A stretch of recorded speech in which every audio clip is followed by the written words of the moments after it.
بسم اللہ الرحمن الرحیم۔ عزیز طلباء السلام علیکم ورحمۃ اللہ وبرکاتہ۔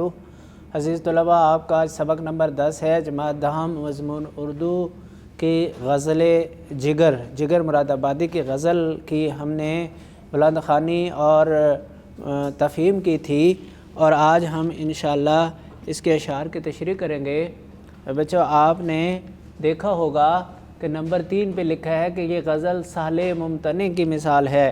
سہل ممتنع کا مطلب یہ ہے کہ اتنی آسان کہ اس سے زیادہ آسان اور کوئی چیز ہے ہی نہیں۔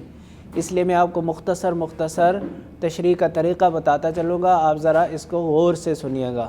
آدمی سے ملتا ہے، دل مگر کم کسی سے ملتا ہے۔ اس میں میں نے آپ کو مفہوم میں بھی بتایا تھا کہ پہلے ملنے سے مراد ملاقات ہے اور دوسرے ملنے سے مراد دوستی ہے۔ تو ہم کہیں گے کہ انسان اپنی زندگی کے 24 گھنٹوں میں ان گنت لوگوں سے ملتا ہے، لیکن دوستی کسی ایک آدھ سے ہوتی ہے۔ ہمارا مشاہدہ ہے کہ ہم صبح جب گھر سے نکلتے ہیں تو اپنے دفتر میں، اسکول میں، دکان پر، کاروبار میں پہنچنے تک ہمیں پھر وہاں کتنے لوگوں سے ملاقات ہوتی ہے، لیکن اس کے باوجود دوست ہمارے کتنے ہوتے ہیں۔ آپ اس کی مشاہداتی مثالیں بیان کرتے جائیں اور اپنے تشریح کو بڑھاتے جائیں۔ اور شعر نمبر 2 ہے کہ بھول جاتا ہوں میں ستم اس کے، وہ کچھ اس سادگی سے ملتا ہے۔ شاعر کہہ رہا ہے کہ میرا محبوب بہت ظلم و ستم کر رہا ہے مجھ پہ، بڑا ظالم ہے، اور میرے دل میں یہ بات ہوتی ہے کہ میں جب اسے ملوں گا تو میں خوب اس کا بدلہ چکاؤں گا، لیکن جب میں اس سے ملتا ہوں اور اس کا چہرہ دیکھتا ہوں تو اس کے چہرے پہ جو سادگی اور معصومیت ہوتی ہے وہ مجھے سب کچھ بھلا دیتی ہے اور میں اسے کچھ بھی کہہ نہیں سکتا۔ یہ بھی ہمارے مشاہدے کی بات ہے بچوں کہ بہت سے لوگ ایسے ہوتے ہیں ہمارے رشتہ داروں میں، دوست احباب میں اور ہمارے ملنے والوں میں، کہ ان پہ بہت آدمی کو غصہ ہوتا ہے کہ جب کبھی مجھے ملے گا میں اس کی خوب گت بناؤں گا، لیکن وہ آدمی ایسا ہوتا ہے کہ جب وہ آپ کو ملے گا تو ایسی معصومیت اور ایسی سادگی سے ملے گا کہ آپ اسے کچھ بھی نہیں کہہ سکیں گے۔ تو اسی حقیقت کو شاعر نے بھی بیان کیا ہے کہ میرا محبوب بھی ایسا ہی ہے، اور اس کے ساتھ میں کچھ بھی اسے نہیں کہہ سکتا، جب مجھے ملے تو میں اس کے ساتھ بات بھی کچھ نہیں کر سکتا۔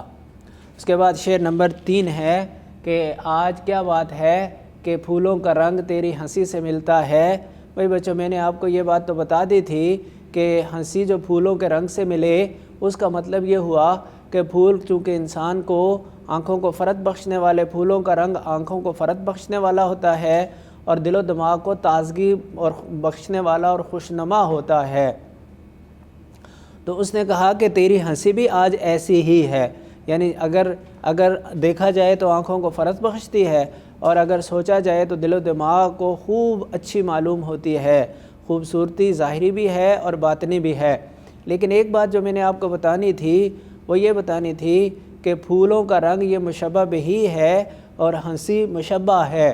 مشبہ بہی کو مشبہ بنا دیا اور مشبہ کو مشبہ بہی بنا دیا۔ کیسے کہا؟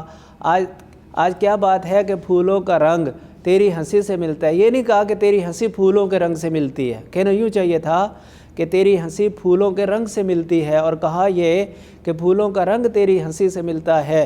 تشبیہ تو ہنسی کو پھولوں کے رنگ سے ہی ہوگی، البتہ جب تشبیہ میں خوب مبالغہ کرنا ہو تو ایسا کیا جاتا ہے کہ مشبہ کو مشبہ بہی بنا دیا جاتا ہے اور مشبہ بہی کو مشبہ بنا دیا جاتا ہے۔ یہ بات آپ کے لیے آج خاص طور پر ذکر کرنی تھی۔ اور بھائی مشبہ ہوتا کیا ہے بچوں؟ مشبہ جس کو تشبیہ دی جائے اور مشبہ بہی جس سے تشبیہ دی جائے۔ تو اب یہاں پہ ایسا تو نہیں نا کہ پھولوں کا رنگ مشبہ ہو اور ہنسی مشبہ بہی ہو، ایسا نہیں، بلکہ ہنسی مشبہ ہے اور پھولوں کا رنگ مشبہ بہی ہے۔ البتہ مشبہ کو مشبہ بہی اور مشبہ بہی کو مشبہ کی جگہ ذکر کیا تاکہ اس سے مبالغے کا کام لیا جا سکے۔ اور اس کے بعد شعر ہے کہ سلسلہ فتنہ قیامت کا تیری خوش قامتی سے ملتا ہے۔ وہ کہتے ہیں جس طرح قیامت کے دن قیامت کی ہر گھڑی آزمائش والی ہوگی اور ہر ایک آزمائش میں مبتلا ہوگا، تیری جو قد و قامت کی خوبصورتی ہے وہ بھی ہر دیکھنے والے کو بالکل اسی طرح فتنے میں ڈالے گی جس طرح قیامت کی ہر گھڑی ہر انسان کو فتنے میں ڈالے گی۔ تو بھائی یہاں بھی ایسا ہی کیا ہے، مشبہ بھی ہے قیامت کا فتنہ اور مشبہ ہے خوش قامتی، تو خوش قامتی کو مشبہ بھی کی جگہ ذکر کیا اور مشبہ بھی فتنہ قیامت کو خوش قامتی جو کہ مشبہ تھا اس کی جگہ پہ ذکر کر دیا۔ یہاں پہ بھی مبالغہ مقصود ہے۔ تو گویا قیامت کے فتنے کتنے ہیں بھائی بچوں، آپ گن نہیں سکتے۔ تو گویا کہ جس طرح وہاں کوئی بھی آزمائش سے بچ نہیں سکتا، اسی طرح تجھے دیکھنے والا بھی کوئی بھی فتنے میں مبتلا ہونے سے بچ نہیں سکتا۔ مل کے بھی جو کبھی نہیں ملتا، ٹوٹ کر دل اسی سے ملتا ہے۔ وہ کہتے ہیں کہ پہلی ملنے سے مراد ملاقات ہے، دوسرے ملنے سے مراد دوستی ہے، مل کر بھی جو دوستی کا ہاتھ نہیں بڑھاتا تو دل بےتاب ہو کر اس سے ملنے کو چاہتا ہے۔ بھائی بچوں یہ ہمارے تجربے کی بات ہے کہ اگر کوئی آدمی آپ کو ہر روز سلام کرے، ہاتھ میں لائے اور چل دے، کتنے ایک دن آپ برداشت کریں گے؟ 4 6 8 10 دن۔ بالآخر ایک دن آپ اسے پکڑ لیں گے اور اسے کہیں گے کہ بھائی آپ ذرا بتائیے تو صحیح آپ کا تعارف کیا ہے، آپ کون ہیں اور آپ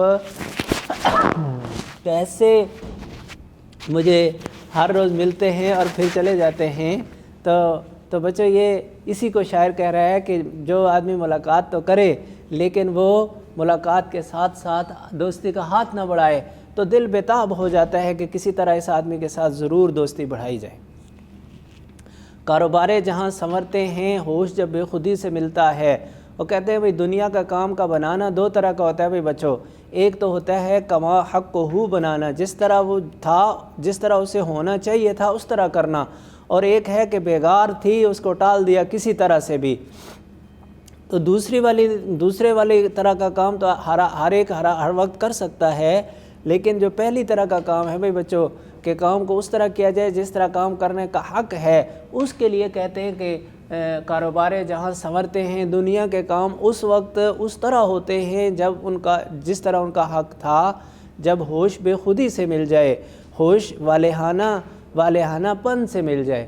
ایک تو آدمی عقل مندی کا دامن بھی آدمی نہ چھوڑے، اور دوسرا کام کرتے ہوئے جان توڑ کر کام کرے۔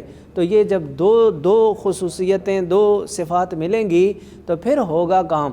اس کی مثال بچوں میں آپ کو دیا کرتا ہوں کہ کچھ بچے تو وہ ہوتے ہیں جو کام پڑھنے پڑھانے کا کام تو کرتے ہیں لیکن بس صرف اور صرف وہ ٹوٹل پورا کر رہے ہوتے ہیں، ان کے دل و دماغ کہیں اور ہوں گے اور وہ لگے ہوئے کام میں ہوں گے۔ تو یہ تو ہے کام کا کرنا نہیں بلکہ کام کو بیگار سمجھ کر ٹالنا۔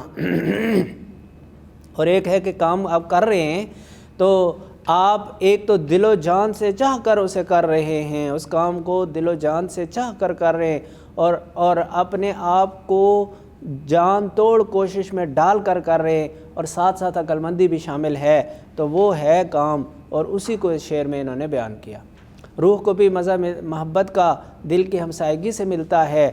وہ کہتے ہیں بھئی جو محبت ہے نا، محبت 2 طرح کی ہوتی ہے۔ ایک تو محبت یہ ہوتی ہے کہ جو صرف زبانی دعویٰ کیا جائے، جس طرح ہم لوگ اللہ اور اللہ کے رسول کے ساتھ محبت کا دعویٰ کرتے ہیں اور عمل نہیں کرتے، اور ایک محبت یہ ہوتی ہے کہ اندر سے ایک دوسرے کو آدمی چاہنے لگ جائے، پھر دل مل جاتے ہیں، اس کو کہتے ہیں دلوں کا ملنا۔ اب جب دل ملیں گے تو ایک دل دوسرے کا ہمسایہ بنے گا نا۔ تو کہتے ہیں کہ روح کو جو دل مل جاتے ہیں اور اس وقت جو محبت کا مزہ ہوتا ہے وہ پھر آدمی کی روح کو بھی بالیدہ کرتا ہے، روح کو بھی اس کا مزہ پہنچتا ہے۔ ورنہ اگر رسمی محبت ہو تو وہ اس کا جو مزہ ہے وہ بھی رسمی صحیح ہوتا ہے، وہ کوئی دل کے اندر دھنس کے آدمی کو متاثر کرنے والا نہیں ہوتا۔ اچھا بھائی بچوں، اس کے آپ نے ایک تو تشریح کرنی ہے اور شعر نمبر 1 3 اور 5 کی تشریح لکھنی بھی ہے، اور اس کے تشریح کرنے کا طریقہ میں نے آپ کو بار بار یہ بتایا کہ چاہے نظم ہو یا غزل، تشریح طلب شعر کو اوپر خوبصورت کر کے لکھیں، 12 سے 14 لائنوں میں تشریح لکھیں، اور نیچے خوبصورت کر کے ریفرنس کا شعر۔ اگر وہ نہیں آتا تو کسی حدیث کا مفہوم، قرآن کی آیت کا مفہوم، وہ نہیں آتا تو کسی حدیث کا مفہوم، اگر وہ بھی نہیں آتا تو کسی مشہور آدمی کا، کسی بڑے کا قول جنہیں اقوال زرعی کہتے ہیں، ان میں سے کوئی آپ لکھ دیں گے تو 1 پیج کی تشریح آپ سے مطلوب ہے۔ آئندہ تک ملاقات تک کے لیے اجازت۔ والسلام علیکم ورحمۃ اللہ وبرکاتہ۔